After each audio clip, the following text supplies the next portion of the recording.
direção a Gileade, ele está entrando no território, ele vai passar o Val de Jaboque junto com a sua família, indo em direção ao território de Canaã. E Jacó se preocupa, e nós vimos que essa preocupação impulsionou a tomar alguns cuidados.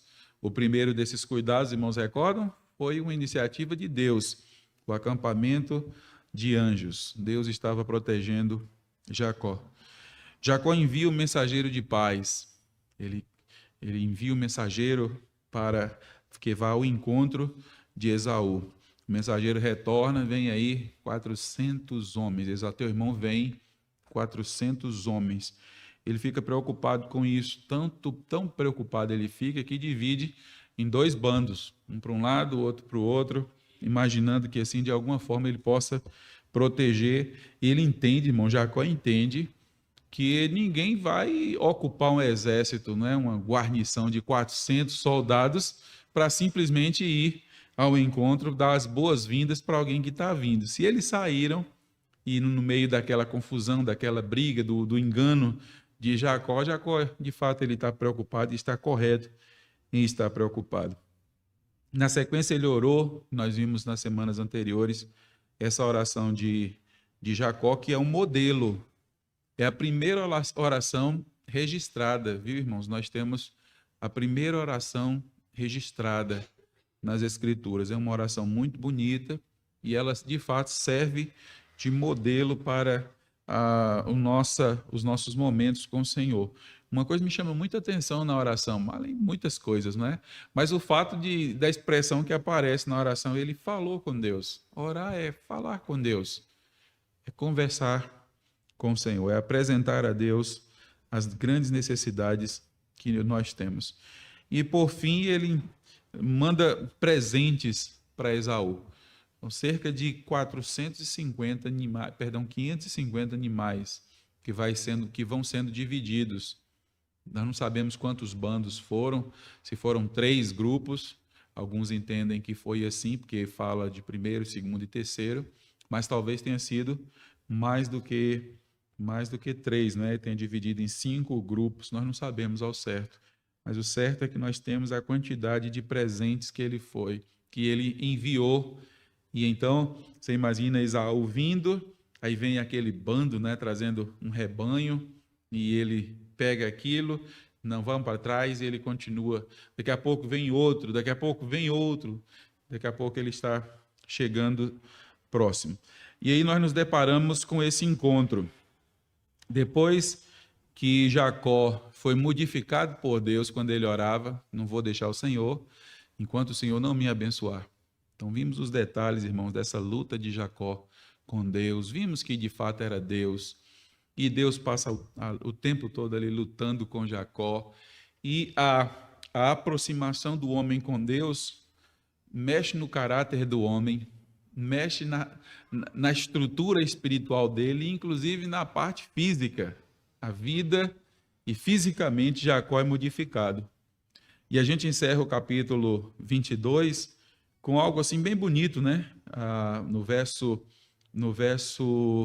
31, nasceu-lhe o sol quando ele atravessava Peniel e manquejava de uma coxa. Não sei se quando a gente fala aqui dá para você perceber a habilidade literária que a Bíblia possui. E o escritor aqui é Moisés. E eu gosto de um comentarista, irmãos, ele disse assim: olha como as coisas estão ficando pobres. Tem coisas que as pessoas estão chamando aí de arte que não tem nada a ver de arte. Música que não tem nada a ver com música, não tem qualidade, não tem nada. Autores aí que escrevem e você não tem nada. Então nós percebemos na palavra de Deus o quanto Deus gosta da coisa bem feita. Porque você olha isso aqui, irmãos, não tinha isso que a gente conhece hoje, né, de cinema, de foco. Mas você imagina que você lendo isso aqui, você imagina o sol nascendo e Jacó andando. Não dá para ser diferente, né? E mancando da perna. Você imagina aquela cena assim tão clara diante de nós. Então é de uma riqueza literária extraordinária. Aí já na sequência, levantando Jacó os olhos. É um homem diferente. Havia sido tocado por Deus, havia sido diretamente abençoado por Deus, mas ele tem coisas ainda para vencer. Eu segui a divisão natural do texto aqui, desses 11 versículos. Então ele ficou assim dividido, o verso 1 e o verso 2. Jacó divide a família em 3 grupos. Ele vai para frente e claramente nós percebemos que o texto vai demonstrar um favoritismo a Raquel e a José. Raquel e José ficam por último. Então, o que isso quer dizer no caso aí, o último? Era uma questão de proteção. Ele está na frente, depois as servas, depois Lia e depois Raquel. Talvez, o pensamento dele fosse, vai sendo abrandado. Se meu irmão vier mesmo para nos destruir, ele vai passar por mim, e se me matar, ele chega na serva e nas crianças, talvez ele fique mais pesaroso por conta disso. Aí chega nos outros filhos e juntamente com Lia, e talvez os filhos sejam protegidos e José também. Jacó nunca negou que ele sempre amou Raquel, mais do que amava a Lia. Do verso 3 e 4 é o reencontro dos irmãos. E é um contraste. Não sei se na leitura você percebeu. Jacó está temeroso. Você imagina assim, Jacó caminhava, ajoelhava, não é? E ajoelhar ali é literal, é todo um protocolo, rosto no chão, aí ele levantava mais um pouco, andava, depois, de novo, 7 vezes ele faz isso, ele se prostra diante do irmão dele, do irmão que está vindo. É o que o texto diz no verso 3. Ele mesmo se adiantando, prostrou-se em terra 7 vezes, até que o irmão chegou. Então ele tem uma atitude aí de servo, ao passo que o irmão já chega cheio de emoção, de alegria, e ele que estava com tanto medo do irmão, o irmão já chega, já voa no pescoço dele e dá um abraço muito apertado. É muito tocante, de fato, esse reencontro. Do verso 5 ao verso 7, a apresentação da família. Quem são esses aí? Quem são esses? Aí ele fala, esses aqui são os filhos que Deus me deu, enquanto eu estava lá, 20 anos longe de você. Esses aqui são os filhos que Deus me deu. Irmãos, olha a característica que esse texto apresenta. O texto diz assim, Jacó levanta os olhos e viu. Aí no verso 5, Esaú levanta os olhos, levantando os olhos, viu as mulheres e os meninos. O escritor, olha que coisa maravilhosa ele quer fazer. Ele quer que nós enxerguemos pelos olhos de Jacó. Jacó manquejando, aí ele faz assim, olha a visão que ele tem. É algo mais ou menos assim. Tenta enxergar a partir do que ele está vendo. Ele saiu do encontro com Deus, da oração com Deus. Quando ele levanta os olhos, ele vê que o irmão está vindo. E 400 homens. Será que levantava poeira? O que estava no coração dele? Ele quer despertar isso no nosso coração. Ele quer nos fazer enxergar aquela cena. E depois que o irmão chega, abraça aquela coisa toda, aí ele vê o irmão olhando, levantou os olhos. E quem ele viu? Viu as mulheres e os meninos. Olha o contraste, né? Enquanto um estava num momento pesado, triste, preocupado, o outro vem e abraça, e agora ele vê esperança, ele vê futuro, tem criança, que coisa rica, tem meninos, que coisa maravilhosa, tem esposas, que coisa tremenda, tem uma família. Um está enxergando medo e o outro enxerga bênçãos. Um está enxergando temor, o outro está enxergando as bênçãos que Deus derramou na vida do irmão dele. Que coisa, né? Pode ser que às vezes nós estamos enxergando assim, eu só estou enxergando coisa ruim, só estou enxergando tristeza, só estou enxergando desânimo, e o outro olha para lá na nossa direção e fala assim, puxa vida, eu só estou enxergando coisa boa na vida dessa pessoa. Ela tem, olha lá, não precisa ter tanta riqueza e tanta coisa, mas tem filhos, tem esposa, tem família. E um está enxergando temor, coisa ruim, o outro está enxergando a prosperidade vinda da parte de Deus. E ele está fazendo, irmãos, nós voltarmos os nossos olhos para enxergarmos a partir da visão, não é, que aqueles homens estão tendo. E tem essa apresentação da família. Do verso 8 ao verso 9, Esaú pede uma explicação. Por que você mandou esses presentes, esses bandos? Então são cerca de 550 animais? Por que você mandou tudo isso? Aí Jacó vai explicar para ele por quê. Então nós temos o verso 8 e o verso 9. E o verso 10 e o verso 11 é uma batalha de generosidade. Eu não preciso não, eu tenho bastante, eu estou suprido. E Jacó diz assim, não, eu quero que você fique. É uma batalha. Já aconteceu isso com você? Deixa que eu pago. Não, eu vou pagar. Não, eu vou pagar. Não, pode ficar tranquilo que eu pago. Já aconteceu uma batalha de generosidade. E por fim, Jacó ganha. Eu quero que você fique com o presente. Estou mandando esse presente, eu estou agradecido pelo fato de ter me reencontrado com você. Estou satisfeito com isso. Não vai dar para nós vermos tudo, mas espero que possamos pelo menos ver 2 etapas desse texto. Jacó divide a família em 3 grupos.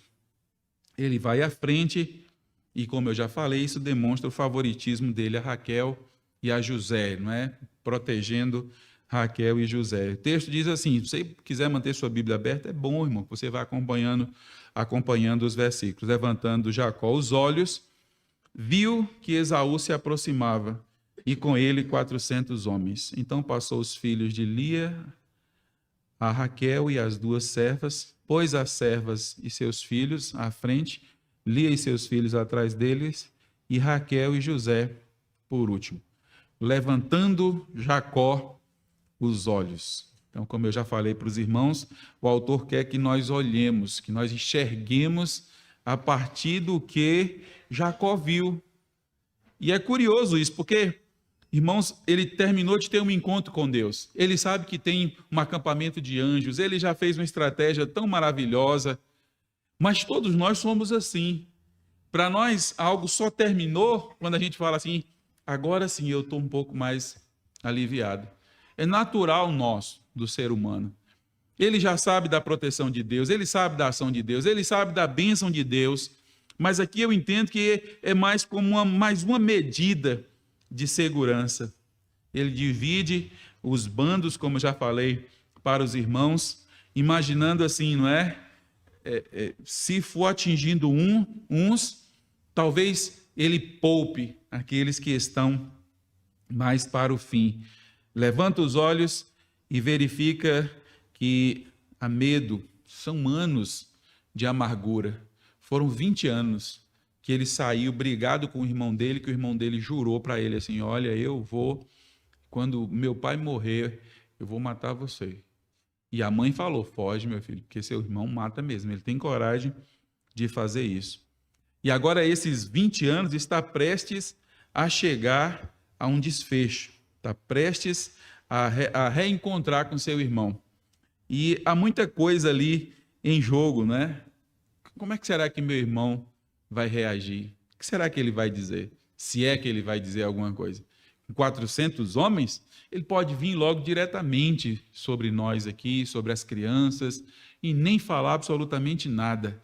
Porque se ele não mandou dizer nada até agora, ele pode simplesmente vir e nos destruir. Então, observe isso, né? Olhando pelos olhos de Jacó, às vezes nós ficamos assim, parece que eu sou meio sem fé, mesmo Deus fazendo. Interessante, irmãos, Deus já tinha feito muitas coisas com Jacó. O texto não critica Jacó por esse último cuidado dele. Não, pelo contrário. Nesse texto nós vamos observando que todo o cuidado e a proteção de Deus não nos livra de nós tomarmos os nossos cuidados, né? Termos as nossas atenção. Deus está protegendo, mas não tem problema, você sai de casa, fechou a porta, trancou a porta da sua casa, não tem nenhum problema nisso, são cuidados normais que nós devemos ter, e o texto diz que essas coisas estão ali ocorrendo, né? E eu vejo aqui aquele desejo de Jacó de poder perceber que se concretizou toda aquela esperança dele. A menção de que os olhos deles registram um exército. Isso faz crescer ou cria essa expectativa na nossa mente do que Jacó está sentindo. O verso diz, levantou os olhos e viu que Esaú se aproximava e com ele 400 homens. Aquilo que o servo falou é verdade mesmo. Meu irmão está vindo, mas não é só meu irmão. Talvez com 2 ou 3 ou 4 pessoas que vêm ali junto com ele, não. Tem 400 pessoas com ele. Então ele quer mostrar o que Jacó estava sentindo. Se você passasse 20 anos brigado com alguém e depois você retorna e você escuta assim, fulano está vindo aí para te encontrar, como é que está o semblante dele? Rapaz, não sei muito bem como está o semblante dele, não, mas ele está com 400 capanga. Você ficava como? O negócio não está nada agradável. Então, quando ele cita aqui, não é que ele... O que ele enxerga? Ele enxerga que o irmão dele, de fato, está vindo e pela maneira como está se aproximando, é correto. 400 homens, um exército está vindo contra mim. Como é que será que o coração dele fica enquanto ele está? Como você ficaria? Será que vai haver algum confronto? Será que nesse momento meu irmão vai jogar na minha cara as coisas que eu fiz? Não é assim, irmãos, normalmente que nós ficamos quando nós precisamos resolver alguma questão e a gente fica naquela expectativa, não é? Não, eu preciso, não é confrontar, preciso sentar, preciso restabelecer a paz com meu irmão, com meu querido, com meu vizinho, quem quer que seja. E aí você fica assim, talvez naquela expectativa, será que vai jogar na minha cara? Será que vai dizer que foi inocente, que o errado foi só eu? Será que vai falar assim para mim, mas você me enganou, e você fez isso, e você fez aquilo? Será que haverá algum confronto? Será que ele vai me tratar mal e depois não vai só apenas me matar? Vai começar a confrontar os meus filhos, vai falar mal dos meus filhos, vai dizer para os meus filhos assim, olha, teu pai não presta, teu pai saiu daqui, enganou. Então ele está imaginando, né? Quando ele levanta e ele vê o irmão vindo e 400 homens, sem dúvida, todas essas coisas retornam ali na cabeça de Jacó. Ao verificar a aproximação, como já falei, ele toma algumas medidas de proteção. Ele divide a família em 3 bandos. Ele divide a família em 3 bandos. Isso demonstra um favoritismo, nós sabemos disso, não é? Ele divide essa família e ele demonstra que tem uma predileção por Raquel e por José. Todos nós sabemos que favoritismo sempre vai dar problema nas Escrituras. Todos nós somos cientes disso. E às vezes os pais tentam imaginar que não é? Mas às vezes sim, um pai pode ter mais predileção por um filho do que por outro. Todos nós sabemos que isso é algo normal. O anormal é a maneira como nós muitas vezes podemos tratar dessas questões, fazendo comparações, fazendo um filho se sentir inferiorizado, acabando criando rixa entre os irmãos. Isso vai acontecer no futuro com Jacó, exatamente com José. A maneira como ele trata José vai fazer os outros irmãos ficarem mais irados ainda com José do que já tinha. Aquilo que já acontecia, amplificou. Então pode ser que isso aconteça, mas como a gente trata irmãos, têm filhos que são mais obedientes do que outros, ou talvez são mais carinhosos ou mais atenciosos do que outros. Então, como o pai se comporta diante disso? O pai precisa saber que ele ama igualmente, embora pode ser que ele tenha até essa facilidade de conversar ou de relacionar com um ou com o outro, mais facilidade, mas ele vai manter isso acima e nunca vai deixar que isso se transforme em uma disputa entre os irmãos. Não é agradável um lar onde os irmãos se dão bem, onde os irmãos estão juntos e eles ajudam uns aos outros nas necessidades, qualquer que sejam. Eles podem chegar e falar, porque irmãos às vezes são assim, eles falam e ficam nervosos um com o outro, mas quando precisa, não somos irmãos, não é? Vamos resolver tudo aqui. Mas nós podemos, se cada um ajudar um pouquinho, nós podemos. Então, o pai, ele pode saber que tem isso, mas ele sabe que ele vai educar os filhos para que até lá na frente, na hora de ajudar, pode ser um pai, pode ser a mãe que esteja precisando de um auxílio, de uma ajuda, mas todos os irmãos ali se reúnem para ajudar daquela forma que for possível, não é? Essas coisas, então, não adianta imaginarmos que não, pode ser que tenha. A diferença é como nós nos portamos com relação a isso, como nós nos portamos com relação a isso. Esaú e Jacó, eles já foram favoritos. Nós estamos fazendo estudos, os irmãos sabem disso. Jacó era favorito de quem? Da mãe. E Esaú, do pai. Então havia um favoritismo também. Jacó era favorito da mãe e Esaú era favorito do pai. Isso criou muita situação ruim, muita situação, uma verdadeira divisão. Irmãos, o povo edomita, há uma menção em Números capítulo 20, do verso 14 ao verso 21, que os edomitas, quando a nação de Israel, já havia se passado, depois desse período aqui, irmãos, talvez quase 400 anos que isso havia acontecido. Desde que esses eventos aqui aconteceram, talvez quase 400 anos. E quando a nação foi escrava no Egito, eles saem do Egito, eles estão depois do deserto de Sinai, indo em direção a Canaã, e aí quando eles estão nessa trajetória, eles precisam passar pelo território dos descendentes de Esaú. E eles dizem aqui, não, vocês não vão passar por aqui, não. O assunto dos irmãos foi resolvido, mas a sequência, olha como a sequência, ela continuou. Os edomitas nas escrituras, eles aparecem muitas vezes como opositores da nação de Israel. Os edomitas se opuseram a Saul, eles lutaram contra Josafá, os edomitas ficaram um período sob o domínio assírio e babilônico, depois eles foram expulsos do território deles. No ano de 37 a.C., então agora já não era, por isso que você vai para o Novo Testamento, você escuta falar a respeito de Herodes. Herodes o Grande era um edomeu, descendente de Esaú. Vocês lembram o que ele mandou fazer na época que Jesus nasceu? Matar o quê? Todas as crianças.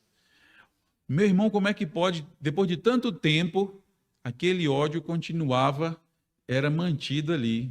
Quando ele escuta falar que nasceu o rei dos judeus, ele diz, eu é que sou o rei dos judeus. As crianças devem ser mortas.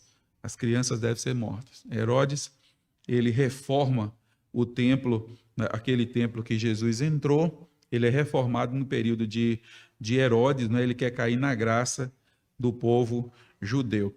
O profeta Obadias, irmãos, se você lê Obadias é só um capítulo, é um profeta menor que trata exatamente do que vai acontecer com o povo edomeu, os edomitas. Eles serão totalmente destruídos. É a profecia que está lá no livro de Obadias, especificamente, não é no capítulo, é só um capítulo, verso 10, depois no verso de número 18. Sabe quando isso ocorre? No ano 70 depois de Cristo. E algo curioso é que os edomitas, enquanto eles ficaram satisfeitos quando Jerusalém estava sendo destruída, quando Jerusalém foi destruída pela Babilônia, os edomitas eles ficaram satisfeitos, ficaram alegres. E depois, no ano 70, eles se juntaram aos judeus contra o Império Romano. E o Império Romano destruiu todos os edomitas. A nação de Israel, ela prossegue, mas os edomitas foram totalmente destruídos. Então, observemos aí, não é, o que a predileção ou o favoritismo pode criar desavenças, embora nós sabemos que estava relacionado à atitude daqueles irmãos, a maneira como eles se comportaram, mesmo que os irmãos depois fizeram as pazes, mas havia um problema, esse problema ficou marcado. Precisamos estar muito atentos com relação a isso. É uma coisa minha aqui, com fulano, mas estava afetando outras pessoas, estavam sendo afetadas. Outras pessoas. Eu me lembro quando a gente era criança, se minha mãe tivesse viva, ela ia lembrar disso, né? Eu lembro que eu acho que era uma vizinha, era um negócio lá, teve um desentendimento lá entre as vizinhas. Minha mãe não era crente ainda. Aí duas vizinhas brigaram, fizeram alguma coisa lá. Aí ela dizia assim, não, você também tem que ser contra para minha mãe. E os filhos, não sei se alguém já viu alguma coisa desse tipo por aqui. E os filhos, por tabela, não, vocês não podem conversar com fulano. Mas por quê? A gente sempre brincou e fazia tanta coisa e brincava de lateiro, ninguém sabe nem o que é isso, né? Mas hoje em dia, lateiro, esconde, aquela coisa toda, mas não pode mais. Mas por que na cabeça da criança? Por que você não pode? Ah, é porque fulana, mas não tem nada a ver nem com a senhora. O que a gente tem a ver com isso? Se não tem a ver com a senhora, não, é que fulana é meu amigo e não sei o quê, e por tabela, as crianças também tinham, que acontecia essas coisas. Não sei se alguém já ouviu algo desse tipo assim. Então, irmãos, olha que interessante, os irmãos brigaram, reconciliaram E depois perdeu contato os demais. A sequência, a família perdeu contato, não tinha mais contato. Os meninos já não brincavam juntos. Quando eles cresciam, eles vão ser amigos ou vão ficar contra um contra o outro? Vão ficar contra. E depois, talvez nem lembra direito por que foi que aconteceu, né? Como é o caso meu, que eu não faço a menor ideia do que tinha acontecido. Eu não faço ideia. Eu só sei que houve uma separação. Houve um rompimento lá. E as crianças também foram influenciadas no meio de tudo isso. Então, nós precisamos ter cuidado, irmãos, no nosso trato familiar com as pessoas de maneira em geral, não é? Por quê, pastor? Porque nós estamos influenciando, nossos filhos estão vendo qual é a nossa postura, qual é o nosso jeito, a nossa maneira de agir. Vamos prosseguir? Verso 3 e o verso de número 4. O reencontro dos irmãos. Esse ponto aqui é muito lindo, não é? Muito lindo mesmo. Jacó, temeroso, respeitoso, com a postura servil, Esaú alegre e ansioso, sem receio de demonstrar emoção. Parece que não tem nada a ver com o grande temor que Jacó estava. Parece que Jacó não tinha essa expectativa. Ele saiu, ele sabe quem é o irmão dele. Ele sabe das coisas que o irmão dele fazia. O irmão dele casava com a mulher e dava problema para os pais, era um desobediente em todos os aspectos. Ele conhece o irmão dele. E ele não tem aquela expectativa de mudança, de transformação. Mas quando encontra, ele está com aquela postura de temor, de reverência, e o irmão já pula no pescoço dele e abraça. Então, olha as ações de Jacó e depois a gente observa as ações de Esaú. Ele mesmo, verso 3, ele mesmo, adiantando-se, prostrou-se à terra 7 vezes, até aproximar-se de seu irmão. Até aproximar-se de seu irmão. Então, eu não posso afirmar com o irmão que ele se prostrou, ou se ele foi se prostrando, enquanto o irmão vinha, ele se prostrava em terra, não é? Ele se lançava em terra. A Bíblia não fala, irmãos, imediatamente para nós aqui, pelo menos assim de forma mais direta, né? Porque está aqui no texto, como nós veremos. E talvez alguém pode criar uma expectativa assim, acho que nesses 20 anos, a Esaú já tinha sido, o coração de Esaú já foi abrandando, ele não estava mais nervoso, ou chateado, ou zangado, acho que ele já tinha sido abrandado. Agora, seja sincero, pensa aí, se você já abrandou seu coração com relação a alguém, você vai levar 400 homens, comida para 400 homens, água para 400 homens, somente para você falar assim, olha como eu sou poderoso? Pode ser que alguém faça, mas o mais provável, meu modo de observar, é que ele vinha mesmo com intenções ruins mesmo. Ele vinha com ódio. Ele estava com o coração dele, ainda continuava cheio de ódio, de amargura. Ele queria o mal do irmão, ele falou isso. E ele precisa cumprir a palavra dele. Eu dei minha palavra que eu vou fazer isso mesmo. E ele marcha ali com 400 homens em direção ao irmão dele.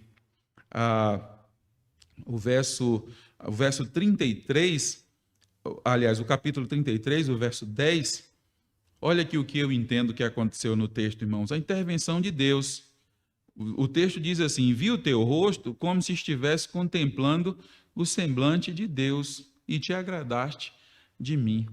Quando eu olhei para você, não era a pessoa que eu tinha expectativa. Eu vi a mão de Deus, eu vi a ação de Deus. Então, eu acredito, irmãos, que o fato de ele levar 400 homens é de fato ele queria o mal mesmo do irmão dele. Mas Deus foi abrandando o coração, Deus foi tocando no coração, Deus foi modificando. Só Deus toca no coração do homem mau e do homem perverso. Só Deus, não é? Só Deus faz isso. Quais foram as atitudes de Jacó? Houve uma ação de Deus, mas dá para nós percebermos aqui a postura de Jacó. Não sei se alguém já fez mal a você ou você já fez mal a alguém e você precisou ir pedir desculpa, pedir perdão a alguém, ou você ouviu alguém se aproximar de você para pedir desculpa ou perdão. E você conseguiu identificar se houve sinceridade ou se não houve sinceridade na atitude daquela pessoa. Acho que está falando só para falar. Acho que está falando só para para achar que eu sou besta. Já percebeu algo assim? Normalmente nós conseguimos perceber. Sim ou não, irmãos? Sim, não é? Nós conseguimos perceber se há sinceridade, se há autenticidade, quando alguém vem falar conosco, ou simplesmente está falando, então tá bom, você está dizendo que eu fiz, então você me desculpa. Aí você percebe, né? Se de fato houve e se também houve perdão da parte da outra pessoa. Mas o que a gente observa aqui na atitude de Jacó? É uma atitude humilde. Jacó o tempo todo está demonstrando que ele tem uma disposição em resolver esse problema. Não é que ele quer apenas retornar para a terra, é que ele não quer ter esse problema com o irmão dele. Ele não quer ficar nessa situação. Ele não quer viver debaixo de uma situação como essa. Ele não quer ficar preso a algo desse tipo. Ele não quer ficar preso a uma mágoa dessa com o irmão dele, irmão gêmeo dele. Ele não quer isso. Ele quer resolver isso. E então ele tem uma disposição em corrigir o erro. Ele quer resolver, ele quer corrigir, ele quer que esse erro ele seja reparado, que esse assunto possa ser resolvido. Ele não quer que isso se mantenha. Então há honestidade da parte dele. Ele não está apenas com o medo do irmão dele, meu irmão está vindo, eu estou com medo de meu irmão, então eu vou fazer um bocado de coisa aqui só para cair nas graças de meu irmão. Ele não está sendo dissimulado não, irmãos. Nós olhamos para o texto e percebemos de fato um homem que quer resolver esse problema com o irmão dele. Então vamos aqui tentar observar algumas coisas que ele faz. A primeira é essa, de disposição de reconhecer o erro. Eu errei mesmo, eu enganei você mesmo quando eu saí. Ele está disposto a reparar financeiramente o prejuízo. Você dá um rebanho desse de 550 animais, é um grande rebanho, é uma riqueza muito grande. Um príncipe talvez recebesse um presente como esse. Jacó está dando um grande presente. Se eu te dei algum prejuízo, meu irmão, eu quero dizer para você que eu estou pronto a reparar o dano, qualquer dano que tenha sido. Estou disposto a assumir o prejuízo. Porque é melhor eu ter comunhão com você do que as coisas que eu posso ter financeiramente. Eu estou disposto. Uma transformação autêntica, irmão, demonstra isso. Olha, você me perdoa, tal. Mas isso aqui, e o prejuízo? Não, o prejuízo aí é seu, você resolve para lá o seu problema. Quando há autenticidade, a pessoa diz assim, não, vamos, se foi eu que fiz isso aí, vamos resolver esse problema. Vamos resolver, vou arcar. O Salmo 15 fala isso, o cidadão do céu, ele cumpre, mesmo que ele tenha prejuízo. Humildade e quebrantamento é a terceira coisa, disposição em reconhecer o erro, disposição em reparar financeiramente o prejuízo, humildade e quebrantamento, não é apenas medo, é desejo sincero de reconciliar. Ele vai o tempo todo ali, não é? Chama de Senhor o tempo todo, ele demonstra quebrantamento autêntico, ele segue um protocolo, irmãos. A pessoa que se sente ofendida, às vezes ele quer que aquela outra pessoa vá pedir perdão e quer observar que haja mesmo uma mudança. E na mente dessa pessoa precisa se seguir um protocolo, não é? Precisa se fazer algumas coisas. E o curioso aqui é que Jacó vai seguindo um protocolo. Ele manda presentes, ele se ajoelha na terra, ele sauda dizendo assim, olha, eu sou teu servo. Ele segue todo o protocolo. O que você quer que haja? Para que haja reconciliação, o que você quer que seja feito? Agora, você quer saber se nós somos orgulhosos ou se nós somos pessoas mais sensíveis e humildes à presença do Senhor? Basta nós percebermos como nós nos comportaríamos numa situação como essa aqui. Foi você que fez, Esaú. As atitudes foi você, eu não mandei você. E de fato eu errei quando eu enganei nosso pai. Mas quando você trocou por um prato de comida, foi você que não era obediente aos... Não é assim? Sempre, irmãos, nós racionalizamos e imaginamos que nós estamos certos. Jacó aqui não tem essa atitude de forma nenhuma, não é? Ele não tem essa atitude, ele segue todo esse protocolo, ele está disposto a resolver esse problema da melhor forma possível, não é? Deus, quando ele chega e mostra a família, isso é interessante. É como se ele dissesse assim, percebe que eu tenho sofrido por causa das atitudes. A vida, esses 20 anos meus, não foram fáceis. E Labão me enganou, eu sofri demais, trabalhava de dia e de noite. mas Deus me abençoou. Então ele quer resolver o problema, ele fala, inclusive, olha como as coisas têm acontecido. Você acha que eu ainda devo alguma coisa para você? Eu estou pronto a reparar financeiramente. Mas se você sente que ainda tem alguma coisa, eu quero dizer para você o seguinte: durante esses anos eu sofri também, eu padeci também, porque Deus é justo, Ele tratou comigo. Os erros que eu cometi, Ele tratou comigo, porque Ele trata conosco, irmãos, é aqui na terra. O céu é glória, mas aqui na terra Deus trata com os crentes. Deus vai nos fazer reconhecer e vai trabalhar em nossos corações, para que nós possamos resolver aqueles assuntos que precisam ser resolvidos. Ó, meu irmão, quero resolver esse assunto aqui. E eu quero dizer para você que esses anos foram anos difíceis para mim. Foi ano de sofrimento. Você não tem noção da dor que eu sentia quando você passava e não olhava para mim. Eu não quero ficar assim, não. Não vale a pena, não. Eu quero resolver esse problema definitivamente com você. Precisa ter muita coragem, irmãos, para isso.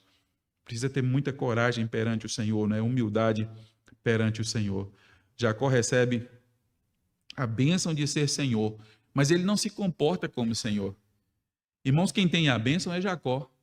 O pai havia abençoado e o pai falou para o filho: eu não vou mudar, a bênção já foi dada.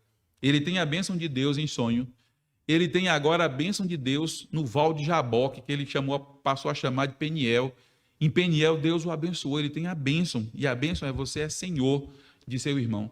Mas ser senhor não quer dizer que a gente precisa ser arrogante, nem orgulhoso, nem presunçoso, nem querer que as outras pessoas se curvem perante nós, não.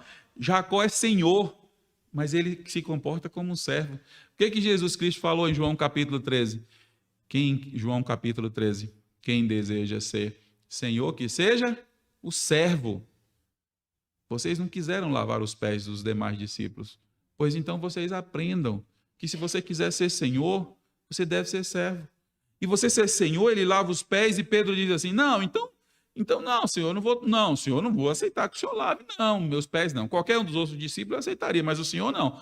Aí Jesus diz assim: olha, Pedro, se você não me permitir lavar os seus pés, você não tem parte comigo. Aí Pedro diz: não, senhor, então, pera lá, então me dá logo um banho, né? Joga logo água, me dá logo um banho. Se é assim, não, de jeito nenhum. Ele repreende Pedro: não, se você já tá lavado, não precisa tomar um banho, Pedro. Então, irmãos, ele tem autoridade, ele se porta como um servo, ele tem postura de servo, mas ele tem autoridade, ele não deixa de ser quem ele é. Servir ali, Jesus servindo, não deixa de tirar dele quem ele é. E Jacó demonstra isso, ele não deixa de ser quem ele é, quando ele se porta assim: eu vou me humilhar para fulano, eu vou me rebaixar, eu não, ele que se quiser, ela que se quiser, faça isso. Jacó se humilha, não é? Jacó se humilha. A última coisa, só para nós encerrarmos, a atitude de Esaú, que é bem direta, não é? Esaú era um homem de valores ruins, imediatista, sem nenhuma demonstração de amor para com Deus do pai dele, mas Deus havia tocado naquele coração. E ele simplesmente vai para cima do irmão dele, abraça e aceita tudo aquilo. Ele literalmente, não é? O texto aqui foi literal. Ele se agarra no pescoço e o que os dois fazem? Beijam e choram. Meu Deus, que coisa bonita, não é? Que Deus, na sua infinita graça, ele possa tratar em nossos corações e possa reatar, restabelecer possíveis laços que foram rompidos. Vamos curvar nossas cabeças e orar? Eu não sei se tem alguém aqui ou alguém que acompanha as atividades da igreja, o culto, mas de algum laço, alguma amizade, algum vínculo familiar que foi rompido. Senhor, eu não posso deixar que essa mágoa atrapalhe meu coração, a minha vida. Eu é que estou prisioneiro. Eu peço que o Senhor me liberte disso, Pai. Dá-me um coração sensível e humilde. Se é para reparar algum dano, eu estou disposto a reparar. Se é para reparar, reconhecer algum erro, estou disposto a reconhecer. Se a pessoa acha que eu preciso seguir alguma espécie de protocolo porque ela se sente ofendida para que possa ser ressarcida, estou disposto a fazer para que haja verdadeira e genuína comunhão. Pai amado, nós te agradecemos pelas Sagradas Escrituras, por esses textos tão belos, poderosos, que nos ensinam como nós devemos nos comportar, Senhor. Aqui está a formação de uma nação. Só quem tem direito de tratar ou de punir é o Senhor. Nós devemos, é o que a tua palavra nos ensina, quando depender de nós, nós devemos ter paz com todas as pessoas. Nessa nossa vida cristã, pode ser que pessoas tenham uma visão errada a nosso respeito e criem uma certa inimizade, Senhor. E eu peço ao Senhor, em nome de teu Filho Jesus Cristo, que se porventura há, que sejam rompidos para a glória de Jesus Cristo. Ou se nós, Senhor, temos perdido a comunhão de amigos ou de familiares, ó Deus, que possamos vencer qualquer espécie de empecilho e embaraço, Senhor, e restaurar a comunhão. A nossa comunhão aqui como igreja, como irmãos, eu não sei, Senhor, como anda cada coração, só o Senhor sabe. Eu creio em nome de teu Filho Jesus Cristo que o Senhor tem tido misericórdia de nós. Mas se porventura tiver algo no nosso meio que precisa ser restaurado, restabelecido, que o Senhor continue falando em nossos corações para que possa acontecer.